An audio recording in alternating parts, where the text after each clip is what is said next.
Bom dia, boa tarde e boa noite para você que tirou um pouco do seu tempo para assistir a esse vídeo. Eu finalmente voltei depois de um longo período de bloqueio criativo, também de preguiça, e eu voltei para trazer um conteúdo um pouco mais complicado, mas nem por isso menos importante. Hoje eu vou tentar tancar Bostil, ou seja, a direita, mais especificamente a direita no TikTok. Então decidi selecionar alguns vídeos interessantes que eu achei por lá e eu vou desmentir os argumentos / mentiras que eles falam lá. Então hoje o Gimo vai descer forte. Sempre lembrando que se você quiser saber mais sobre os assuntos que eu vou falar aqui, deixo todas as fontes que eu usei para fazer esse vídeo no comentário fixado e também algumas recomendações para você se aprofundar um pouco mais sobre as temáticas. O comunismo é uma ideologia, é um sistema político, social, filosófico e econômico.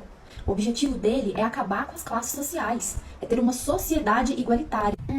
Muito fofo, né? Exatamente, tira da parte da sociedade igualitária, porque o Marx nunca falou de uma igualdade suprema. Inclusive, em crítica do programa de Gotha, lá pela página 46, ele diz o seguinte: eliminação de toda desigualdade social e política, em vez de superação de toda distinção de classe, é também uma expressão muito duvidosa. De um país para outro, de uma província para outra e até mesmo de um lugar para outro, sempre existirá certa desigualdade de condições de vida, que poderá ser reduzida ao mínimo, mas nunca completamente eliminada. Os habitantes de Alpes terão sempre condições de vida diferentes das dos povos das planícies. A representação da sociedade socialista como o reino da igualdade é uma representação unilateral francesa, baseada na velha liberdade, igualdade e fraternidade. Ou seja, o próprio Marx percebeu que não dá para ver uma igualdade total, porque as pessoas elas nascem em condições materiais desiguais. E essa representação da sociedade socialista como a terra da plena igualdade é uma ideia burguesa, uma ideia liberal. Ele não pode ser comparado ao nazismo. Sim, porque são duas ideologias totalmente antagônicas que possuem objetivos e propostas desproporcionalmente diferentes. Mas a direita gosta muito de comparar elas duas, né? Obrigado pelo seu desserviço, Hannah Arendt. Por favor, gente, não cai nessa teoria da ferradura aí da galera. Essas pessoas que ficam aí passando pano pro comunismo estão basicamente dizendo que por ele ser um sistema econômico, social, filosófico, ele tem autorização para exterminar 110 milhões de pessoas ou quantas mais forem necessário. Fonte da juventude. E usando a lógica da Barbie conservadora aí, os liberais acham que só porque o capitalismo é um sistema que gera riqueza, eles têm autorização para só no Brasil permitir que 116 milhões de pessoas, ou seja, metade da população, se encontre em situação de insegurança alimentar e pouco mais de 30 milhões passe fome total. Ou seja, eles estão atenuando crimes cometidos pelo seu sistema econômico utópico que nunca existirá, porque ele é impossível. Por acaso a gente ainda vive no feudalismo, moça? Porque assim, o capitalismo um dia também já foi considerado utópico. E como é que ia ficar a cabeça dessa galera se eles descobrissem que o marxismo surge como uma crítica ao utopismo e ao idealismo? Você é fraca, de falta materialismo histórico. Nesse artigo aqui publicado pela Folha de São Paulo em 1997. Prepara o print. A fonte confiável dela é Folha de São Paulo. Confia. De acordo com esse artigo da própria Folha de São Paulo, o comunismo matou mais de 110 milhões de pessoas. Isso representa 2/3 do total de vítimas de todos os regimes ditatoriais do século XX, sendo que somente a ex-União Soviética lidera essa lista com 62 milhões de vítimas, aproximadamente, né? A fonte que todos os liberais usam para falar dessas mais de 100 milhões de mortes pelo comunismo é o tal do livro negro do comunismo, que é um livro que é o cúmulo do revisionismo histórico e que já foi desmascarado, porque um dos escritores do livro admitiu que ele contém erros estatísticos propositais. E pra quem acha que é loucura pensar que o comunismo é uma ameaça ao Brasil, eu deixo com você um discurso dessa pessoinha aqui, na época líder do Partido Comunista Brasileiro. O Yazzie é do PCB e não do PCdoB, só pra lembrar. Sim, existem diferenças bem grandes entre os partidos. Sobre o que ele quer fazer comigo, com você, com seus filhos ou com qualquer pessoa que seja contra o socialismo no país. Prepara o estômago. Nós sabemos que você é o nosso inimigo,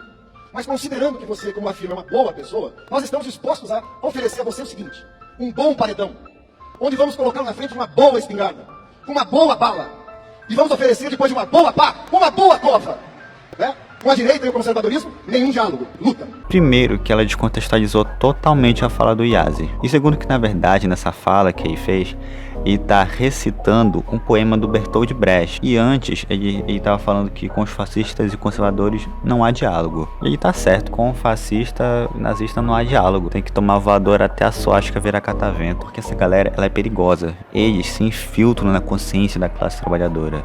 E é nela que a gente tem que se defender deles. Mas é claro que ela não ia colocar o trecho inteiro. Mas como eu sou bonzinho, eu vou deixar o link do trecho inteiro no comentário fixado. O comunismo matou mais de 100 milhões de pessoas e você deve conhecer a frase, dito para o Marx. Uma das coisas que eu penso é, e se um nazi dissesse isso, só por curiosidade?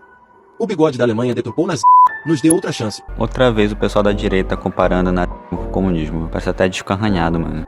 O socialismo é tudo, menos aquilo que já foi aplicado na União Soviética, Cuba, Venezuela e China. Essa aí de falar que nenhum país foi ou é socialista de verdade é papo de trosco. Bicho, se a Venezuela é socialista, eu sou uma tartaruga ninja, foda. O jornalista na União Soviética, pra ver como eles eram tão avançados assim. Aí chegou na casa do Yuri Gagarin e foi recebido pelo filho dele. Ele falou, eu queria falar com o Yuri. Ele falou, meu pai ele tá caminhando no espaço agora. Mas daqui a uma horinha ele tá de volta. Ele falou, tá bom, vou esperar. Tem como eu conversar com a sua mãe? Enquanto isso ele falou, minha mãe foi pra fila do pão. Ela vai voltar daqui a 6 horas.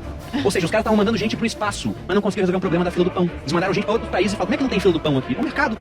Aconteceu pra caralho. Dá pra desmentir esse vídeo com um simples fato. Ele fala que foi o filho do Yuri Gagarin que contou essa história. Olha, na real, o Yuri Gagarin só teve 2 filhas. Pronto, próximo vídeo. Socialistas no gogó e capitalistas no bolso. Você conhece algum? Gritam seu amor por um sistema que propõe a abolição da propriedade privada e, com ela, das marcas, da competição de mercado e da possibilidade de uma vida melhor. E mesmo apoiando esse sistema que tem a intenção de acabar com tudo isso em nome de uma igualdade impossível de ser atingida, usufruem de produtos de variadas marcas, produzem e monetizam conteúdo na internet, empreendem e até mesmo investem em criptomoedas. Ou seja, adoram usufruir de delícias que só o capitalismo pode proporcionar.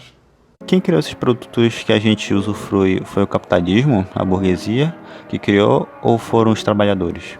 Fica essa no ar. O Ken do Mackenzie aqui, ele usa aquela velha conversa de é comunista e tem coisas. Eu vou recomendar o vídeo do Jones Manuel sobre isso, mas eu vou avisar logo que ser comunista não te força a fazer voto de pobreza. A gente também precisa de coisas para nossa sobrevivência. Eu não sou ausente de necessidades humanas. E não sabe como o YouTube funciona para achar que o AdSense paga muito bem os criadores de conteúdo. É divertidíssima a esquizofrenia de nossos artistas e intelectuais de esquerda. Admiram o socialismo de Fidel Castro, mas adoram também 3 coisas que só o capitalismo sabe dar. Bons cachês em moeda forte, ausência de censura e consumismo burguês. São os filhos de Marx numa transa adúltera com a Coca-Cola. Texto brilhante de Roberto Campos. Ele desconhece totalmente a realidade dos artistas e professores no Brasil. Porque se ele soubesse dos perrengues que eles passam, ele não ia falar uma coisa dessa. Percebe-se que ele nunca estudou sobre uma tal de ditadura militar que não só censurou, mas perseguiu ou torturou e matou diversos artistas intelectuais que faziam algum tipo de oposição ao governo ou que eram acusados pelos próprios militares de serem opositores. Queria saber o que é consumismo burguês para esse bicho. Deve ser ter onde morar, do mínimo de comida no prato, morar num kitnet com 2 quartos. Basicamente é o pobre ter um mínimo de dignidade material. E para terminar o vídeo, vai aí uma crente falando sobre Marx. Ou pelo menos eu acho que é crente, porque esse vídeo tem muita vibe de pregação. Marx, ele tinha filhos, mas ele não sustentava seus filhos. Ele tinha uma esposa e ele era adúltero. Ele teve um filho bastardo, mas não o assumiu. Teve um pai que o sustentou até a vida adulta, mas nem mesmo foi o enterro dele. Ele não gostava da sua mãe. E foi sustentado por sua esposa por 16 anos, ficando sem trabalhar. E por isso, viu 4 dos seus 7 filhos morrerem de fome, ainda criança. E além disso, 3 das 3 filhas que restaram, ele viu 2 se suicidarem quando adultas. Ele defendia um mundo perfeito. Mas ele era um péssimo pai. Um marido tóxico e abusivo. Ele era preguiçoso e ausente.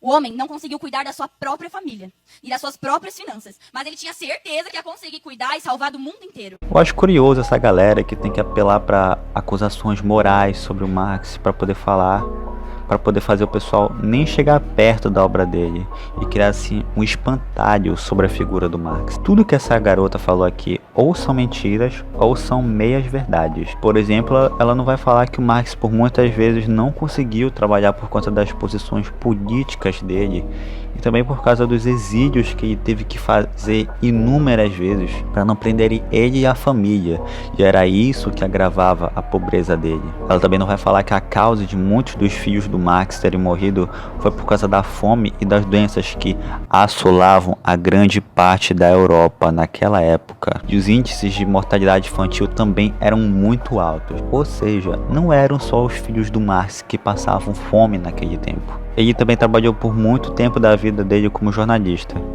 E essa coisa dele ser adúltero é simplesmente mentira, tá ligado? E sobre o suicídio das filhas dele, como se o Max tivesse dito para as filhas dele se matarem, tá ligado? E é muita desonestidade, muita canalice da pessoa utilizar o suicídio das filhas dele para tentar desmoralizar o Max. É muito baixo. Tem inúmeras biografias escritas sobre o Max, como aquele calhamaço escrito pelo José Paulo Neto. Mas se você não tem paciência para ler tudo isso, eu vou recomendar um anime que foi feito em homenagem aos 200 anos do Max e que é muito fiel à vida dele. O anime é O Líder. E também tem um filme alemão chamado O Jovem Max, que conta desde a época que ele conheceu o Engels até a criação do Manifesto do Partido Comunista.